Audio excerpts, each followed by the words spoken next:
The idea of selfless love or unconditional relationships, they do exist, right? People talk about it.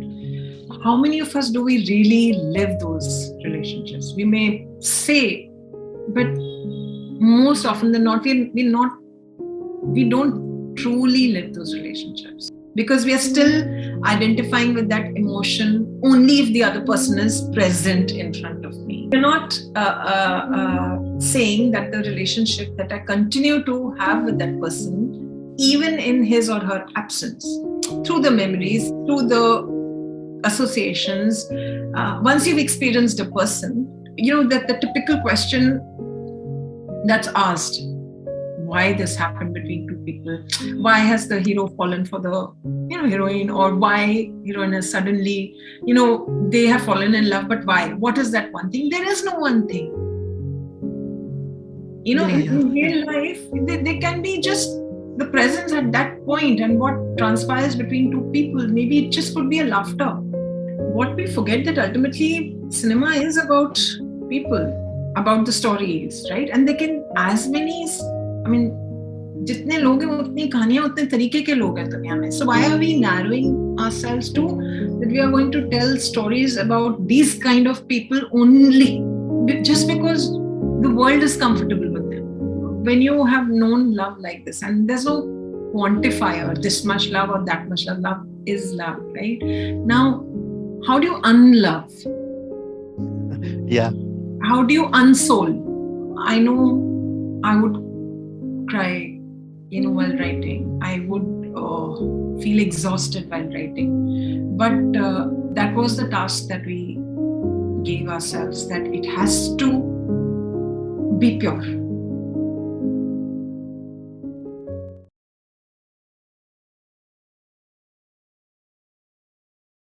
I would like to move a little bit towards October now, and what a film, really. I mean, I think probably the most underrated Indian film in the past 10, 20 years, a cinema which should have led to so many conversations, didn't lead to as many as it should have. And such a unique script. Today, in 2 hours, we are doing so many things. In October, there is this one incident early in the film, and thereon it's only expressions of the characters dealing with the incident.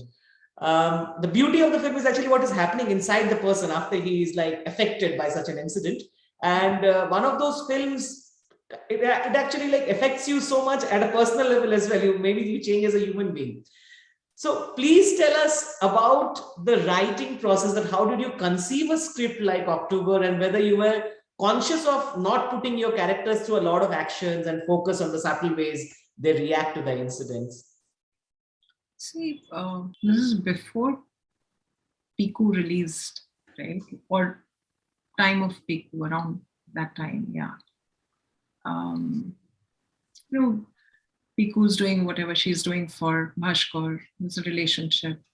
What Shoojit did for his mother when she was in coma, or for 30 years, my mother was unwell, and so 30 years of caregiving. But these were all, relationships in very concrete, given societal, form. Your father or your mother or whatever. And one day, she just said that, what if, would somebody do something like this? For absolute, there's no relationship at all in the thing. Do we as human beings, do we push ourselves that much? Is there a space like this that can be explored? And for me, that was enough. It's like the seed he planted, and then you do look around, and in terms of, I know what I did, this, it's because of this. I know in film this is happening because of this. All those things, you start thinking about it, and mostly, even if your relatives or friends, building friends or neighbors, whatever, they're coming to visit you or helping you out, it's also because, again, And they do it to a certain point. They'll not stop leading their lives. Right. So therefore, this film became like, should we explore a space where there is no give and take of love or likeness or anything? Let's not give ourselves that convenience at all, right? And is there something to write? Would you like to explore something like this? And that's a good space to start, and digging and thinking and thinking and thinking, because such films, they're not written for a film. They are, you believe in people, that yes, people can do. Humanity or human beings, when pushed to this space, they can be there. They may not know if an incident like this does not happen in my life, that somebody I know has fallen down, from the terrace, and that need may not arise for me to go that far where Dan went. Maybe at 40, something like this might happen, that somebody I know has had some issue, and that's when my life starts taking a turn. In Dan's life, it happens this early, right? We clearly know that he's not, as a person, he's just a hodgepodge bag. He's just confused of his own existence. What will he stand for someone else? How will he even be there for anyone else? He's not being able to be his own support, and that just again became a very lucrative space to think, to push your own thinking to that level. कि अगर मेरे साथ ऐसा हो तो what will I do? At what point my relationship will start turning into more confirmed relationship? Will it, or will I do it selflessly? Will I continue doing selflessly? At what point? Now, while the idea of selfless love or unconditional relationships, they do exist, right? People talk about it. How many of us do we really live those relationships? We may say, but most often than not, we don't truly live those relationships, right? We live relationships as far as they're working for us, convenient for us, not making us angry, or not making us cry, or not going against our rights and wrongs. Tab tak theek hai, but if it starts going against my understanding, but then it's no more unconditional. Yeah. You're not letting the person react in the way he or she wants to, and yet be around that person. That would be, so Dan was that experiment, I would say, through this incident in his life, that there is nothing that is between Shuli and Dan.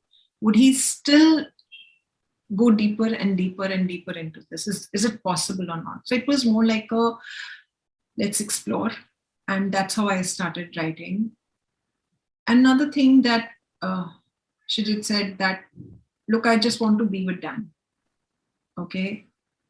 And I want it to be a very immersive experience, because we are not playing it for the gallery. There's nothing. We are just trying to understand a person.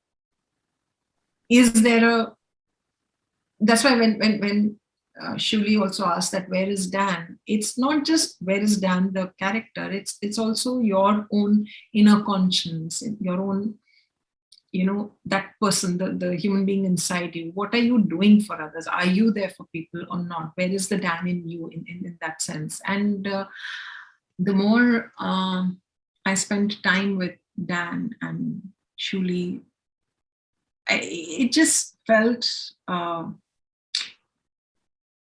it wasn't intentional, but it automatically started losing all the pretenses, right? And the writing experience itself was, I'll not say torturing is negative, but yeah, you're staying in hospital, right? You're staying with illness. You're staying with a person who's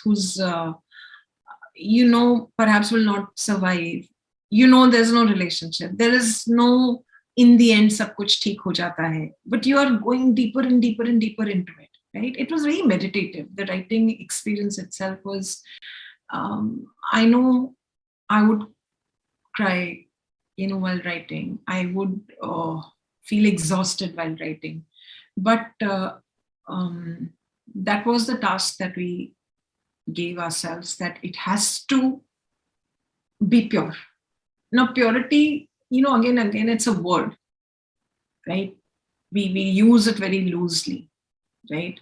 But I know that whenever during the discussions and talking about the scenes, whenever Shoojit felt that isko, or so it just meant that it needs to go even further away from that little shayad isme smell aa rahi hai of a playing to the gallery to nahi ho raha hai.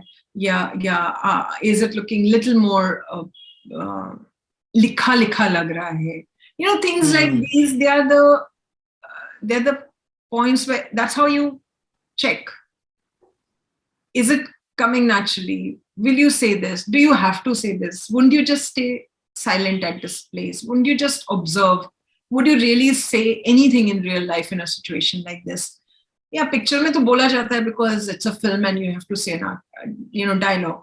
But in reality, people process things very differently, right? And should we explore a character who's not giving up yet? यार उसकी कोई वजह नहीं है to be there in the hospital every day. And when it starts for him, even he does not know. He was not anticipating it. But that's how it happens, right? There is no one turning point. That the typical question that's asked, why this happened between two people? Why has the hero fallen for the heroine, or why heroine has suddenly, they have fallen in love, but why? What is that one thing? There is no one thing. In real life, they can be just the presence at that point, and what transpires between two people. Maybe it just could be a laughter. Yeah. That just becomes that does something to you, and you're, but you want more confirmed, more underlined, more highlighted reason to fall in love. So it's not even. So in this film, the process was just the opposite. That no, this looks like a reason why he did this. This looks like why he would go. So remove everything from there. It should not. Nothing should give away that he's going to do this. Nothing that he should say, or nothing that she should say, which he thinks, and then that's why he will go and do. No look, no conversation, no moment together, nothing. The way she is, the way others are in his life, that's exactly how she should be. It's a real brave decision, though. I mean, when you, it's because see, again, brave. It's when you compare it to the other styles of filmmaking, or the motivation to make a particular story. But what we forget, that ultimately cinema is about people, about the stories, right? And they can as many. I mean, जितने लोग हैं उतनी कहानियां उतने तरीके के लोग हैं दुनिया में. So why are we narrowing ourselves to that we are going to tell stories about these kind of people only just because the world is comfortable with them? Mm-hmm. It's okay to please watch this film and become uncomfortable for 2 hours and cry if you want to. That's also reality. No? That's also a truth that exists in our, space. All experiences in life are not happy in its classic, in its typical cliche form. There are people, I mean, if at all, last 2 years are the biggest example of how unexpected things happen in our lives. How many people we've lost, friends, family, someone, your own. And then why are we running away from this truth? And I mean, Juhi, thanks to you, thanks to Shoojit, it's, personally speaking, it has been such an inspiration and impact for me. I mean, his whole existence of Dan, where he's not behind a target. I mean, there's nothing like he has to do this to achieve this in this day, or for that matter, in the near future. Uh, I mean, that's so refreshing to have a character like that in our films. And this whole thing of not moving on, like in our films or in life also, we always hear, you have to move on. Okay, jo ho gaya, ho gaya. Now we need to move on. But what about the ones who cannot move on? And then is that kind of a character, and I don't know. It impacted me so much personally, that I don't know. I cannot express that in words. But I really want to know from you is, what is your personal philosophy of this idea of moving on or not moving on? So, say if you would have met Dan, when he's waiting in the hospital, and what's happened, what you would have told him. I mean, that question which always keeps on coming in my mind is, okay, I love this film so much and I want to see characters like this, but what I would have told to my friends or relatives in that situation. So just wanted to know from you in that way. See, clearly I agree with the idea. I am completely, I am a person who will not move on. That's why that film happened. But Yeah. But the truth is that this whole idea, I feel the idea of moving on comes from a fear of what you're left alone. What if everybody is taken? What if no one is left for you? So quickly jump on the wagon and ye ho gaya, but now move on. Right? As if you can actually move on. You may get into a new relationship, you may find someone, but as long as you're alive, you don't move on from that. Dan may find someone else later in his life, or people who do, move on in that sense, or the world, the way we are told that move on now, okay, you need to be a little practical about it and move on. Yeah, your loved ones will perhaps suggest you because they don't want you to grieve anymore. They don't want you to lead a lonely life in its typical sense. But again, I feel that when you've experienced something so deep, so intensely, right? When you have known love like this, and there's no quantifier, this much love or that much love, love is love, right? Now, how do you unlove? Yeah. How do you unsoul? When your soul has experienced, so now I just feel like, say in the film, from film's point of view, if you say that if this whole idea that body is irrelevant, it's the soul that experiences, then Shuli's physical presence has got nothing to do with the relationship that Dan will continue to share with Shuli. Because it's no more his body that is in a relationship with Shuli or her physical form. It's something inside him which has experienced Shuli's, energy or soul. And souls don't need to conform to a body to continue that relationship. You don't have to catch a train and go to another city or take a flight to another city to have a relationship. The soul, the energy can still continue having its own, so soul does not move on, right? You can't unsoul your experiences. You can't, you may not talk to anybody about it. You may stop in your conscious state, focusing on your, say the things that people are saying move on from. You may stop doing that. But how do you explain that morning when you wake up and whole night you've seen that person in your dream? You don't force your dream. You don't force a connection. You may think that you've moved on from a person or from an experience or from a thing, but how does that thing come back to you as a very vivid experience in your dream? So we are not, I don't think we ever move on. We are capable of moving on. But yeah, what we definitely do is, in a conscious state, we try to not dwell on it and start moving to newer experiences and all that. But that comes, again, like I said, that perhaps comes from the fear that A, you might be left all by yourself. B, there are a lot of people, a lot of experiences are out there. So, continue, because we need some purpose in our life. But Dan perhaps found that purpose in Shuli. He in that limit, that he was 24, 25, 23. And he has already lived a lifetime by the time, in that 1 year, his relationship with Shuli, the years that he has evolved, right? He's already reached a point where he won't be seeking any frivolous moving on crutches. He will be comfortable with the plant alone at home.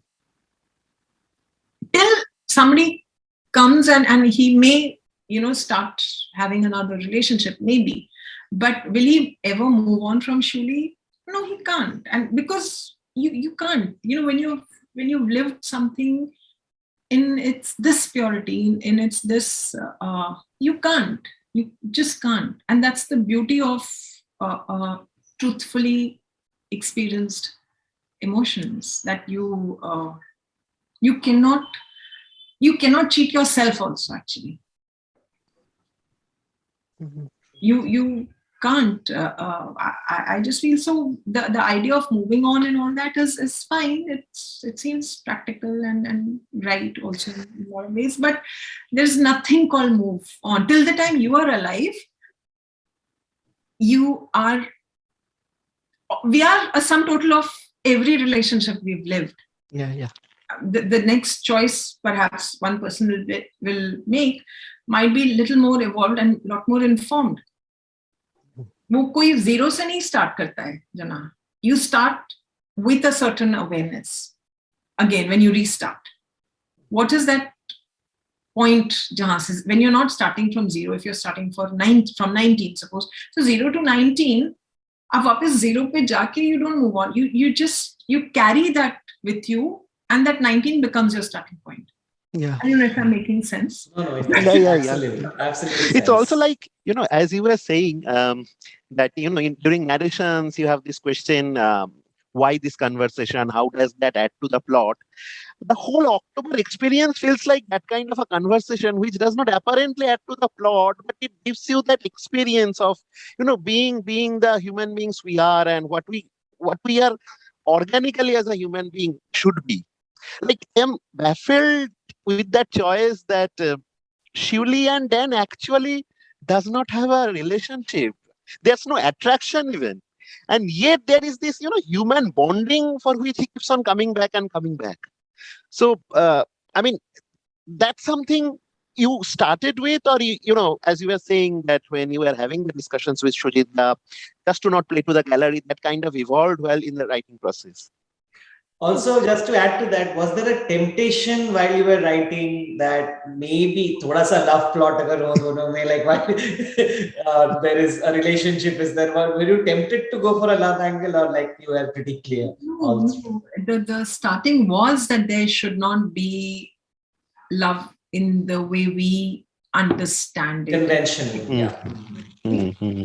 But there are these unexplained relationships, not even relationships. It's, you two people, the way things transpire between them, the way I express and the other person receives, right? Can we just be there in that energy? It is not for a certain agenda. It's just the way he's behaving. But how Shuli is receiving it, he's an irritant. That's how best you can explain him. He's a lost soul. He has no idea why he is doing what he is doing. He hates what he's doing. He always wants to do something else. And she's all right. This is what her life is. And if this episode had not happened, perhaps they would have just stayed friends and she would have met someone. And, maybe I'm just saying. But this person has to go through a journey, right? And I strongly believe that the people come in your lives because you have to evolve. Shuli's career, Shuli's purpose of that 21 years ki life was perhaps only just so that Dan in his karmic cycle is quickly picked up. Otherwise, Dan could have remained like this for years to come. Now, if that was not the plan of the universe, so my writing process was that why? How do you believe in a thought like this? Then you detach yourself from from the writing bit that, okay, I'm a writer and I'm writing and we have to make a film and film has to be like this. Then you start thinking of relationships, of experiences, of how things work at a karmic level. Why some people die so early? Why a child comes and in 6 months he just goes away? Or why a child is born and for 7 years he only suffers and suffers and suffers and then he dies? How do you explain these things? Yeah, medically, yes, there's a problem, there's an issue. But if I think a little deeper, I just feel that maybe the person in his previous life didn't get that kind of nurturing and that was left still. And so he was just sent, and 5 years that child got everything from the mother and the father, abundance of love and care and everything. So that part is quickly taken care of and then he'll be born again, healed. These might sound bizarre things, but these are the only ways you can, I do, when I was writing October, I did fill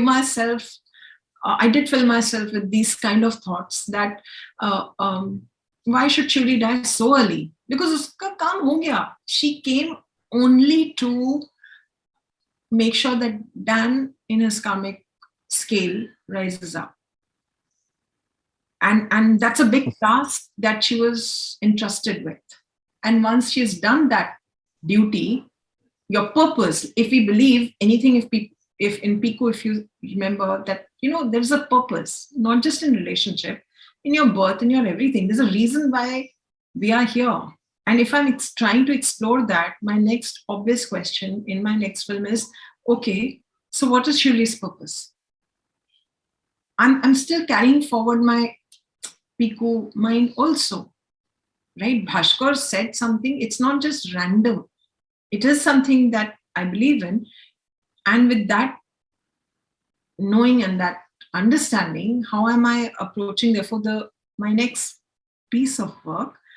And the stories are completely different. There is no overlap. It's not the same characters, not the same milieu, nothing. But I am still the same person. And perhaps Shoojit is the continuing person. And your ideology, what you believe in, perhaps does reflect in the work, irrespective of the story. Story is incidental. But why you choose that particular story and how you learn from it, how you evolve from it further. So Piku did leave me with this very concrete thought that, okay, if purpose is such an important thing, so what is Shuli's purpose? And Shuli's purpose is done. And there's no, reason, a bigger reason that she should stick around. And as far as Dan is concerned, Dan has reached where he should. Otherwise, he would have gone through another 10, 12 years, 15 years of that kind of angst that he was going through. And also, we were talking about moving on, and I was something that also came across my mind is, all these revenge dramas, the vengeance stories, they kind of thrive on this aspect of revenge-based served cold. And there's so much of celebration around it. But when we are seeing a person who cannot move on around love, we celebrate when someone is not moving on around revenge. But when it's coming from love and someone is not moving on, I have so many questions.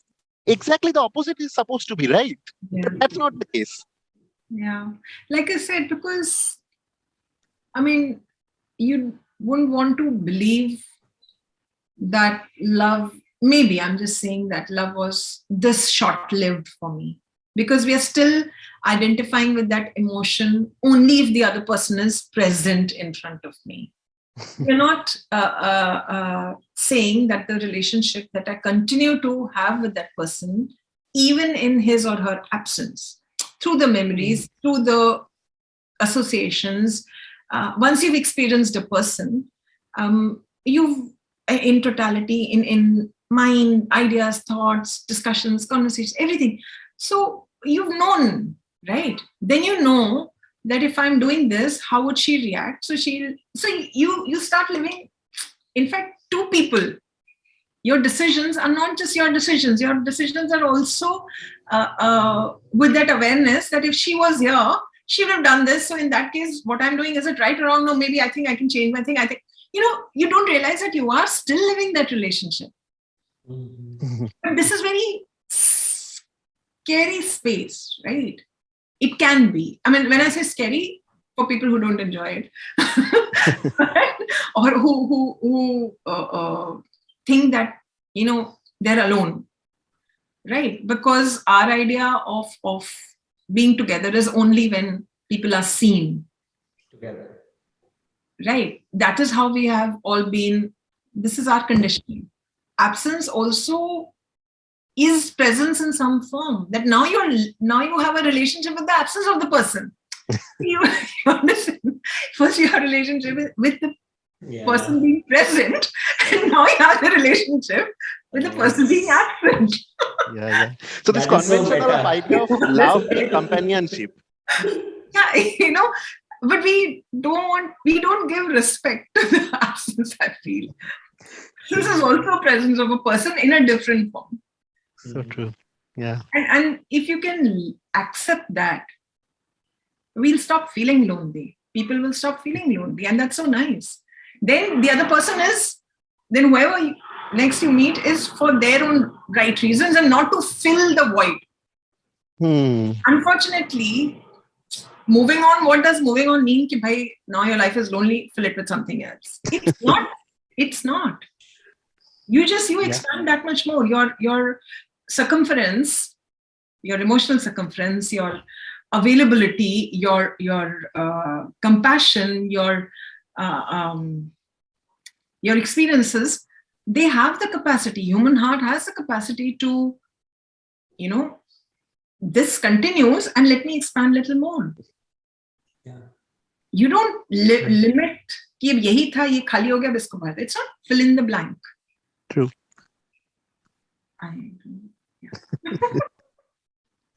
Before I really let you go, I have one last question for you, which is, who have been your biggest inspirations for writing? And if you had to pick 5 contemporary films from India or international or anywhere else, just on the merit of writing, what would those films be and why? Ingmar Bergman, While Struggling. Okay.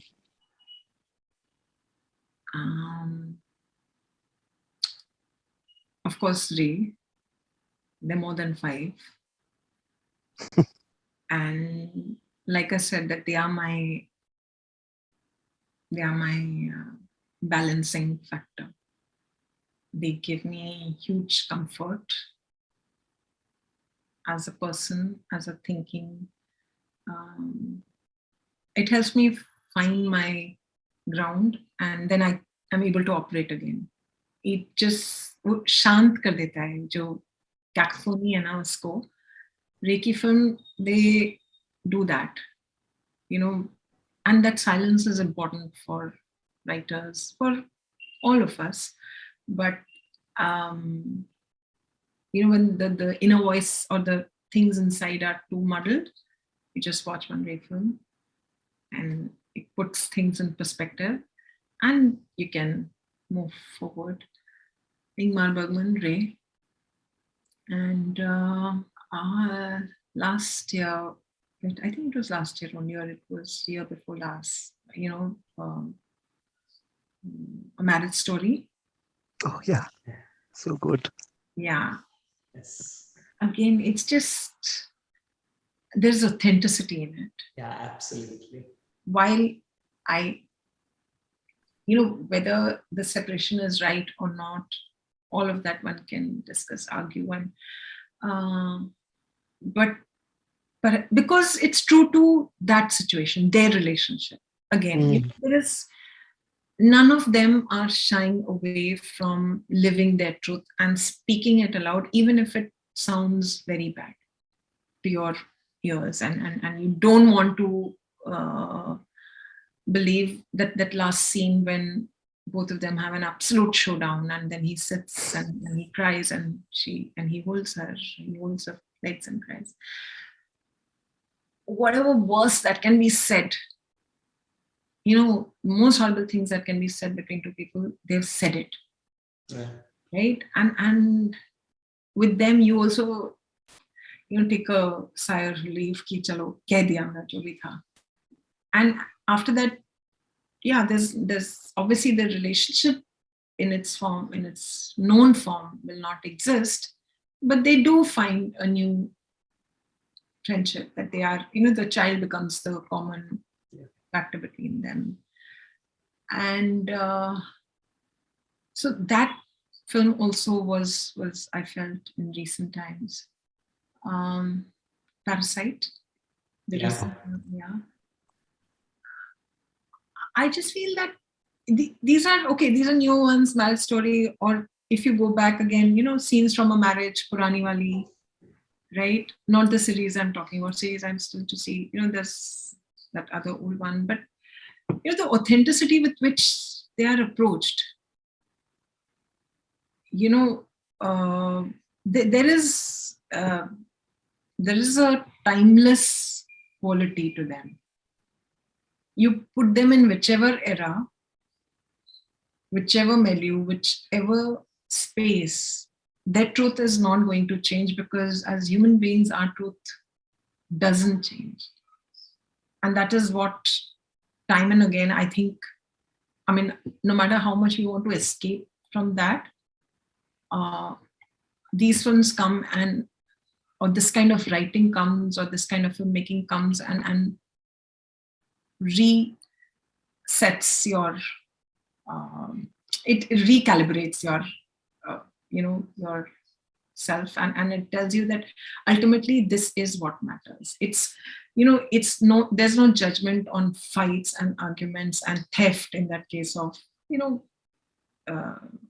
bicycle thief. But the point is that we as human beings are, we are seeking only certain things, not limited requirement here. While we may create a very big world of Maya and Shusha and all of that, but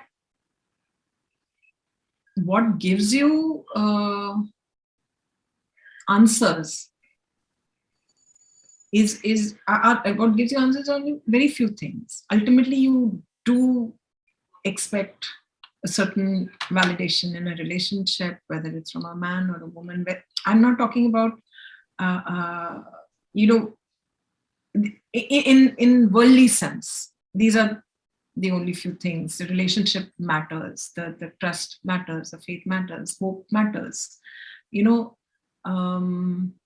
यही कुछ 5-6 words हैं, which most of the films are, or most of the creators are trying to explore. Few themes only. And yeah, if I step out of the space, you do say, but what is it? Is it even needed? Is it even there in one human being to completely offer this kind of satisfaction to another human being? If there was, why would people seek God, right? If we were all getting so completed. But that's a different conversation altogether. The idea, whether you read, Satcharitra, or you read Vivekananda, you read Paramhans, Ramakrishna Paramhans, all of that, the ideas they have left behind, right? Again, ultimately, the strive is to become complete in your own skin, by yourself, on your own. That's why the idea of moving on is immaterial for me. I feel there's nothing called moving on. You don't move on. You only, actually, you move in and in and in.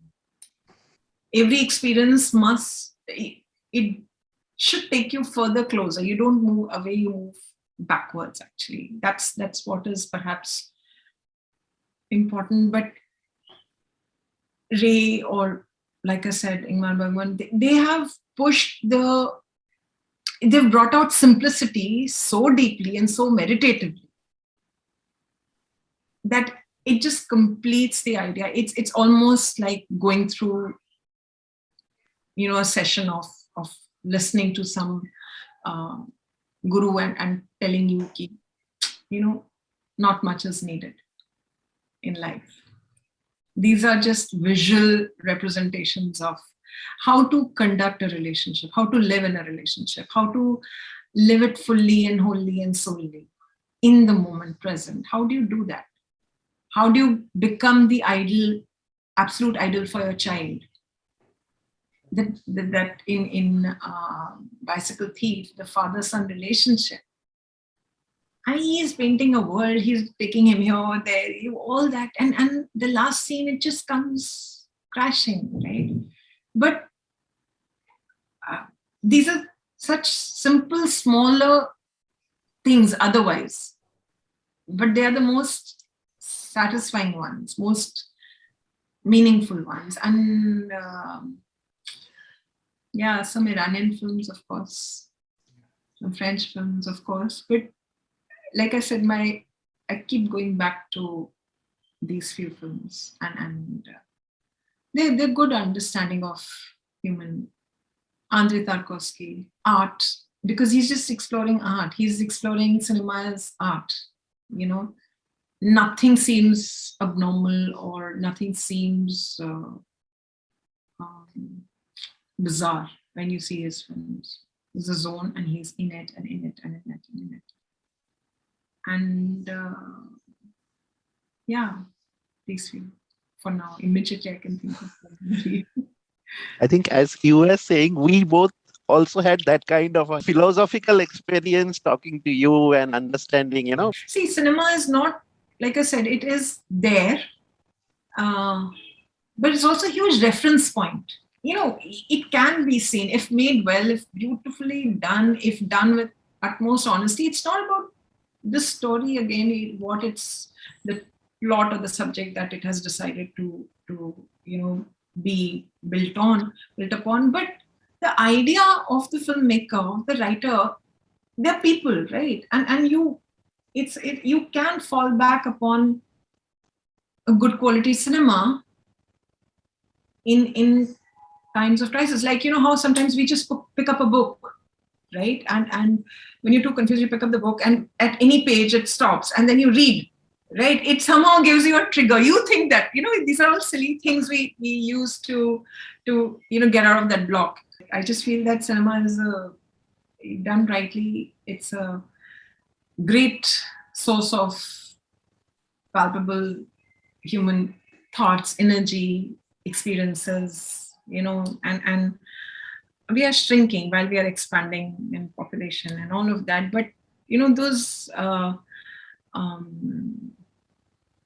moments or those hours that you can spend with people having conversations of world and life, those are really getting limited more and more and more, because our times are getting filled with some other things. We are moving on, filling those things. But cinema can do that, can be that great reference to lead life. And I think October is exactly so, at a time when a lot is happening and you are not okay with that, so many things happening. I watch October, that calms me down. That gives me, kind of that, okay, this also exists, and I will also have to go with whatever is happening in life. So it's such an impact to a lot of us, I think. Life actually hota bhi nahi hai. That is also true. All the things from me, which ultimately matter. And we are in a race. I don't know what kind of race, what kind of fulfillment, what kind of thing, when all that is needed, actually just own up your emotions, own up your mistakes, own up your rights, wrongs, everything. Just own up, and life lived with. I feel that it'll be much easier for us, and which these films. Why I'm saying this, it's not as a prophecy, it's not like some gyan I'm saying, but this is what is happening in Charulata. She's, or Bhupati or Amal, the relationship, they don't know that they're owning up, but the filmmaker has owned up their truth. He has owned up that my Charulata is going to feel like this, and I'm not going to be ashamed about it, that she's getting some kind of fulfillment from a man outside her marriage. He's allowing it to happen because he knows it's important for her. He is owning the truth of his characters, and he's not afraid to explore that space, and that is why those films they're being made. But we are constantly trying to fool and pretend, but when Ray makes something like this, he's not fooling and pretending. Yeah. He's, through these characters, he's living the truth, right? Yeah. My next few hours or next few days, I would say, I would stay in this zone. And these are very good. That's exactly what we want. We do not want, the conventional interviews. We want something like that you were talking about. All right, Shubhati. Long overdue, but I hope. It was more than what such a fantastic experience. Really, it was really. You made our evening, basically, Juhi. I know.